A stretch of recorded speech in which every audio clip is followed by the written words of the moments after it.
right, boys and girls. This is the 644 double IPA, the 10.87%. All right, it's turning around. Look at that. Had a real Mike Dean pour. A little bit ahead there. Anyway.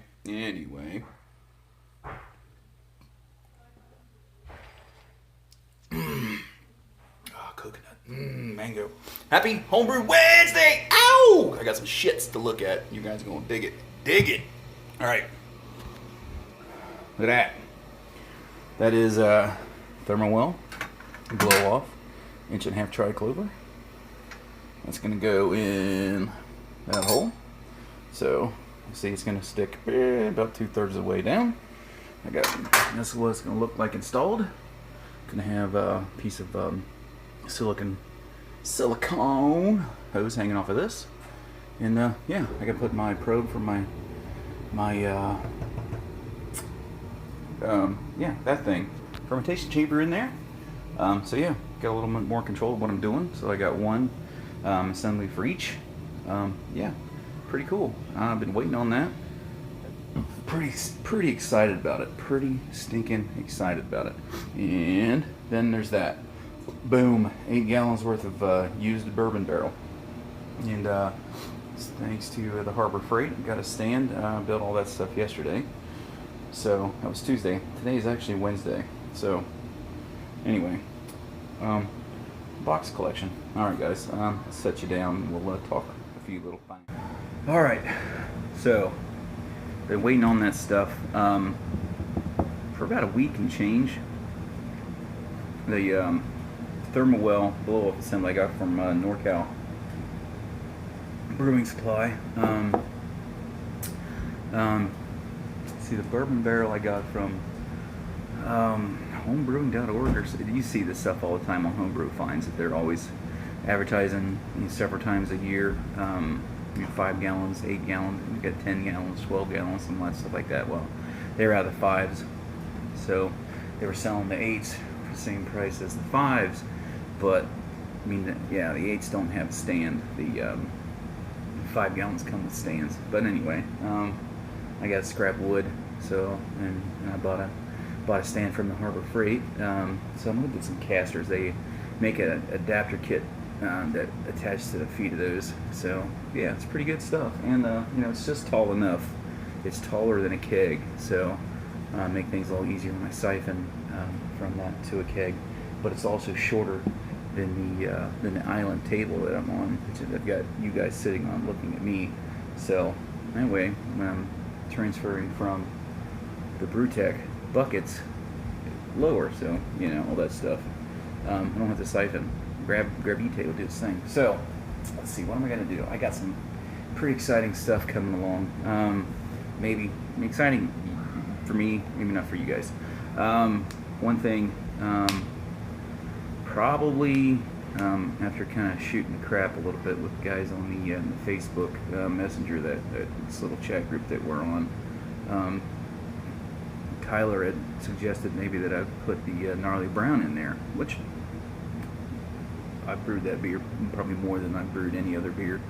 This time making a Imperial version. It's already a 7% beer, but go ahead and bump it up to like 8.5% or so.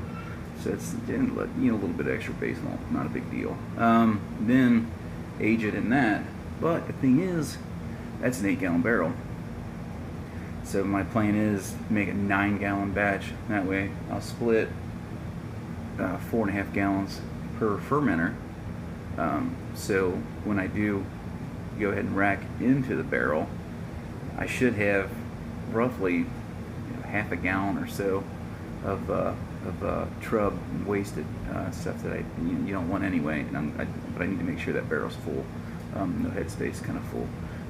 So yeah, so there's going to be that brew coming up pretty soon. Aging that, I don't know. I'm going to have to do some research. I'm thinking 3 months, 4 months, I don't know, maybe 6, whatever, I don't know. Then after that's done, I'll keg 5 gallons of it and possibly bottle 4. I'll probably go ahead and do well, 3, because 5'3" is 8. What am I thinking? 9. Still thinking 9 about the initial brew. But anyway, I'll probably bottle those in bombers, bottle condition those dudes, and maybe probably cellar those. Maybe send them out. Whatever.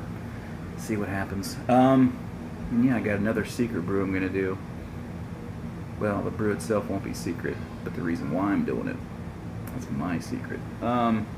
It's gonna be the Blueberry Black IPA. I'm gonna tone it down a little bit. I'm gonna do away from the 10%er and try to keep it around the 8%. You don't need a beer that big. I don't need a beer this big. That's why I've been brewing 6, 7% beers.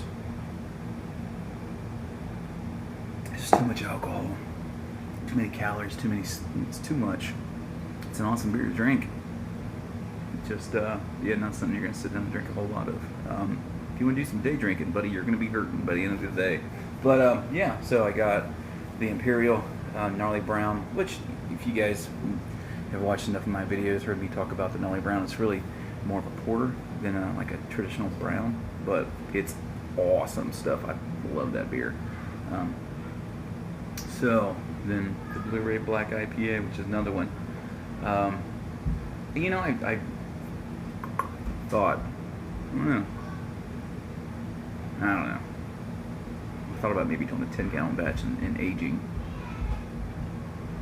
half of it and dry hopping the other half and doing like my traditional types, whatever, you know, I'll call it my traditional black and blue IPA.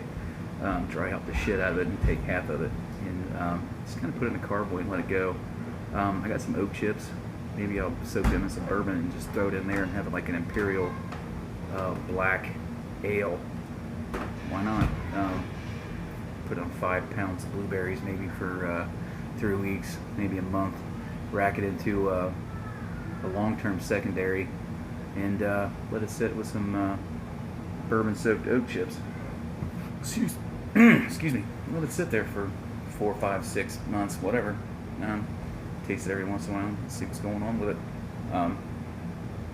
So yeah.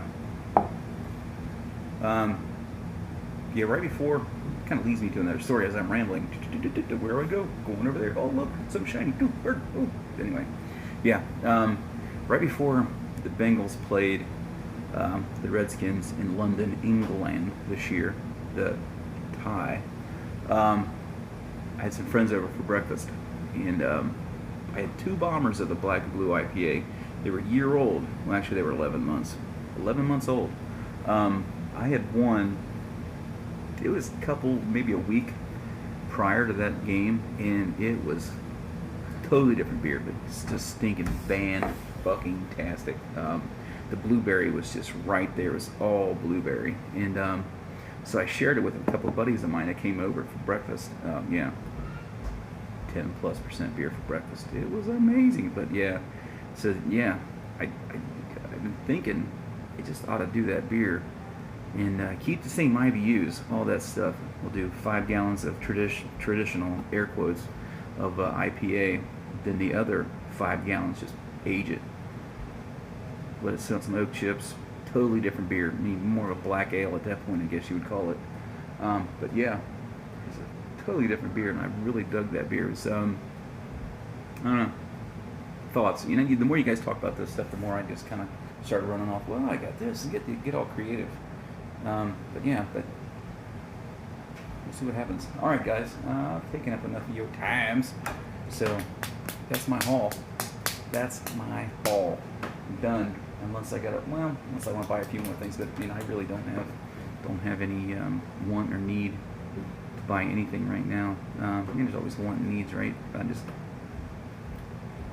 little stuff, right? All right, guys. I want to say peace and cheers.